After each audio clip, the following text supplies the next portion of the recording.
Gilligan's Island. Thank you for having us. Thank you for having us. Could this morning be any more beautiful? No, absolutely not. Stunning. Calm as can be. In our last episode, Simon, Sienna, and I spent one night with our boat buddies Pura Vida and Rondo, locked up Britican, and flew to Antigua to meet friends. Upon our return to our boat a week later, all our boat friends had moved on, so we needed to catch up to them. The first anchorage we went to was Gilligan's Island, on the southeast coast of Puerto Rico. We woke up on Easter morning to a very quiet, beautiful harbor. After Sienna found the sweets that the Easter Bunny left, and we enjoyed breakfast, we pulled up anchor and motored east to Ponce, where Pura Vida was anchored. Ponce is Puerto Rico's second largest city, behind the capital of San Juan. I've been told that Ponce has a beautiful historical town with buildings dating from the late 17th century. There are plazas, churches, decorative colonial homes, and fountains. But after a week of non-stop sightseeing with our friends in Antigua, the last thing we felt like doing was any land-based activities. We were eager to get our sea legs back, so our plan was to meet Pura Vida in Ponce, spend a day snorkeling the adjacent island, and then head east to the next anchorage along the way. We've just turned towards Ponce, and this line here, this blue dotted line, is called a transit line, and that's there for sailors or boaters to let them know the best way to get into a harbor. And soon we'll be anchored. Are you excited? Yeah. I can't wait to see my friends because I haven't seen them yet. Entering Ponce is very easy. The harbor is wide open and there's plenty of room. It didn't take us long to find Pura Vida. As soon as we spotted our friend's boat, we prepared to anchor. Sienna often comes midway between Simon and I to relay any messages back and forth. Just about to anchor and this guy's coming in. All right, we're in Ponce, so we just anchored. 3, 2, 1, go! After a nice refreshing swim, we all got together for an Easter dinner. The guys shared a beer given as a gift from Alex on Aquabob, and the kids had a dance competition. These kids are active all day long. The energy that they have is absolutely incredible. The kids all spent the night on our boat that evening, and the next day we got up and made plans to take the dinghies over to Isla De Cardona. After piling into the dinghy, we went over to Pura Vida and then headed for the island. It only takes a few minutes to get from the anchorage to Cardona Island and provides an absolute slice of paradise. There's a lovely white sand beach, fantastic snorkeling, trails, and a lighthouse that you can go into that provides spectacular views. We packed a little lunch to bring with us, but we noticed others that brought grills and had a full-fledged barbecue. We went on a weekday, so the island wasn't too busy. On Sunday, however, when we arrived, it seemed packed with boats and loud music. So if you're planning a trip to Ponce and want to go to Island Cardona, I'd suggest you plan your trip on the weekday to avoid crowds. In fact, I would say that about most of the small islands off the south coast of Puerto Rico. The weekends are quite busy. When you visit the island, make sure to climb to the top of the 1889 Spanish-designed lighthouse. It's still in operation, and it is listed in the U.S. National Register of Historic Places. So now it's time to go back to the boat. Once we were back on the boat, we enjoyed yet another lovely meal and had the most incredible sunset ever. The sky was pink and beautiful. And of course, the kids were being crazy as usual.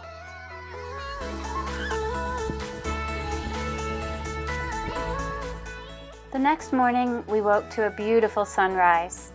The great thing about being a cruiser is that we not only get amazing sunsets, but we also get incredible sunrises too. That is, of course, if you wake up early enough. But most cruisers seem to go to bed early and rise early.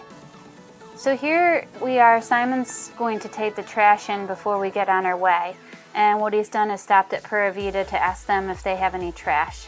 And just as a tip for you, if you ever want to meet someone in an anchorage and ask them if they have any trash you can take in, it's a surefire way to start up a new cruiser friendship. Ponce for having us. Ponce for having us. Thanks, Ponce, for having us. It's Yes. great. Yes, thank you very much. And that's Ponce in the background. And there's Pura Vida. I'm not sure where we're headed yet, but we've got the kids again today and we're eager to see where this next passage takes us. Once we were on our way, Simon took Hayward with him to check the engine. And then we motored along on the flat, calm sea. I enjoyed a book, Simon played Candy Crush, the kids created a network to do Minecraft, which is something similar to digital Legos. The kids build worlds together and then they play in them virtually. When the kids were not playing Minecraft, they put on their life jackets and sat on the foredeck, hoping to be splashed with the refreshing sea. But some of us were more ambitious than others. Here's Ansley doing the downward dog pose and other yoga poses. Watching her exercise as we motored made me feel guilty, so I went for a walk around the boat. I noticed that the sun had an incredible halo effect going on, so I took several photos and videos. And after my long, strenuous walk around the perimeter, I sat back down and picked up my book again.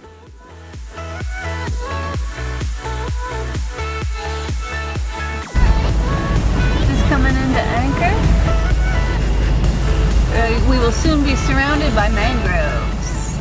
The plan was to drop anchor, and then instead of doing the normal homeschooling, we decided to get in our dinghies and do a group study all about mangroves. We were all in the hands of two very experienced educators. Ansley is a doctor of marine science, and Hayward, Sr., was a biology teacher back in South Carolina. Our plan was to get to the mangroves and then have an open discussion all about them. Until that day, I never stopped to think about mangroves. In fact, my only knowledge of mangroves is that they're the best source of protection for a boat if a hurricane's coming. Apparently, a technique that proves more successful than leaving a boat in a marina or anchoring it in a bay is to put the bow of the boat head into the mangroves as far as possible. Then place anchors behind the boat and tie the boat to the mangroves from every cleat possible.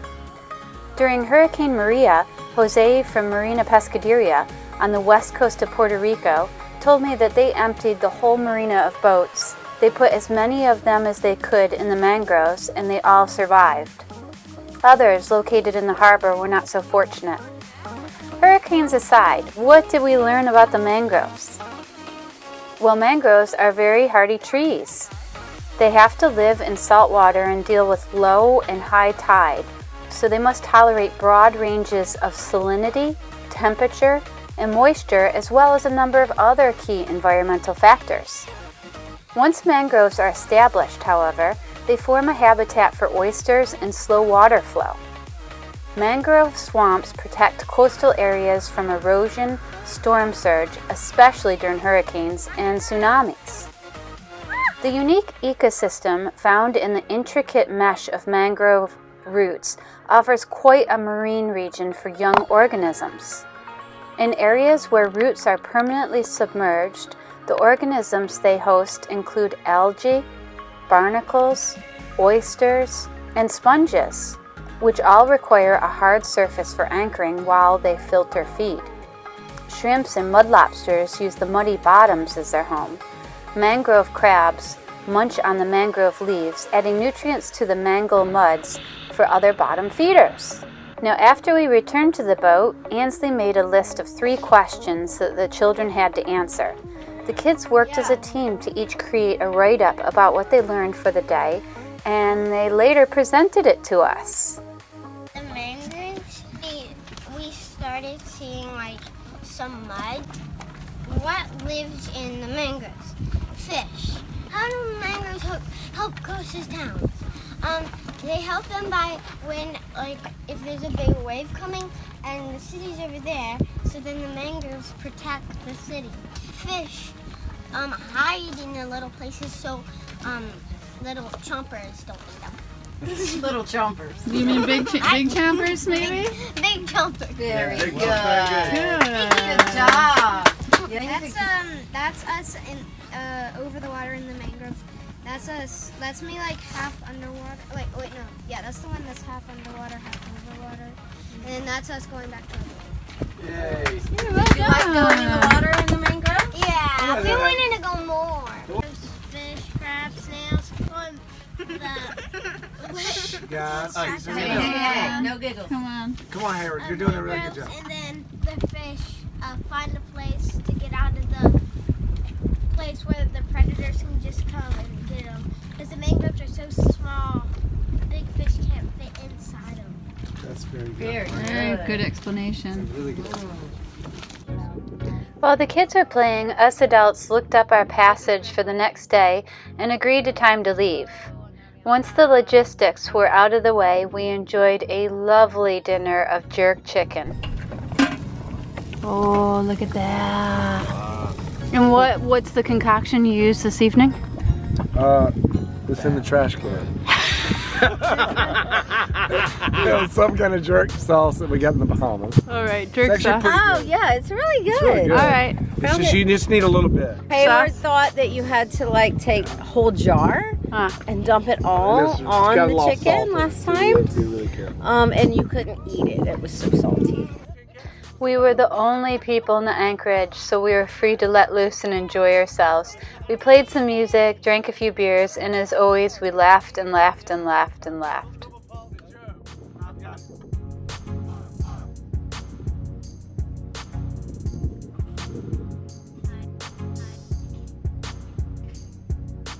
So Hayward's having a little problem with his brand new anchor. It looks like his windlass isn't strong enough.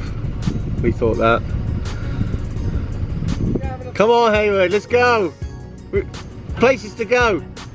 So thank you, Cayo Puerca, for having us. It was a lovely anchorage. It was very calm, and we had a great night with our neighbors, so it was fantastic. And we went in and studied, we did homeschooling about mangroves. Mangroves. Mangroves. So thank you, Cayo Puerca, for having us.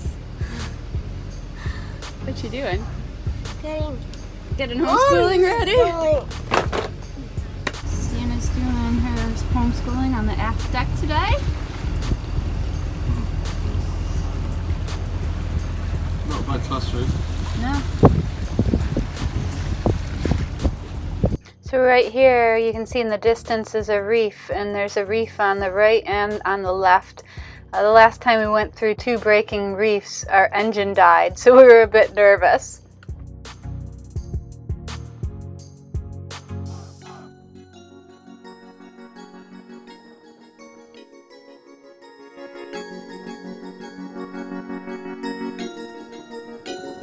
Okay, so Pura Vida's having problems anchoring.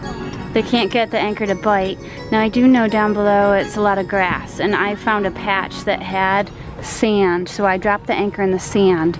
So either they're getting too much into grass or something might be wrong with the anchor. Simon is finding sand for Pura Vida, and they're gonna try and drop their anchor straight down onto the sand. I think the pelicans are after Simon. Simon's in the water now, trying to determine whether or not the anchor is bit in. And the pelicans are looking at Simon's head thinking, is that a fish? You can see why they're having problems. They just pulled up a ton of grass. So we're just in an area that's really grassy right now. New sailors don't necessarily know about the variety of issues that can come up with anchoring. Now, anchoring in grass is one of those issues. It's not uncommon to have to anchor over and over and over again to get it right, maybe even up to 10 times. What I tend to do is look for light patches indicating sand on the ocean floor. I'll then direct Simon to the patch and lower the anchor. Before the anchor hits the floor, I'll motion for Simon to line us up right over the sand.